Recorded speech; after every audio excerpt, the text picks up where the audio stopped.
If kagaya kayo ni Jaja na gusto sana mag-work from home pero hindi pa kaya mag-resign, yes, wag muna po kayo magre-resign. Freelancing is a business, walang guarantee ng ROI kaga dito. And best move talaga na pag-aralan nyo muna yung industry. Now, speaking of industry, what I would recommend is i-check nyo yung Amazon product sourcing position. Flexible time siya. Basically, yung work niya is bibigyan kayo ng categories ng client niyo, hahanap kayo ng products based on that category. So, kung mahilig kayo mag-shopping or maningin-ningin ng mga produkto sa iba't ibang e-commerce platform, then this class is for you. We have an Amazon Virtual Assistance class this coming weekend. 8 till 12 noon siya. At after nung pinaka-live class ninyo, meron pa kayong 2 weeks na internship kung saan pa-practice ninyo lahat ng natutunan nyo sa live class. If you guys wanna join, i-click nyo lang tong link sa bio ko or kung sa ibang platform nyo to makita, i-check nyo na lang yung comment section.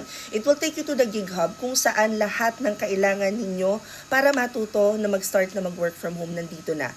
But under live mentorship, hahanapin nyo dyan 999 Amazon with internship. Yan, i-click nyo lang yan and it will open the form for you. Inuulit ko lang, last and final call yung class ng Amazon Virtual Assistants this weekend, which is on March 3 and March 4, 8 a.m. till 12 noon ay magko-close na po today. 999 pesos lang siya kasama ng lahat from basics hanggang sa internship hanggang sa pag-a-apply ninyo. Hope this helps. Comment any questions you guys have about working from home.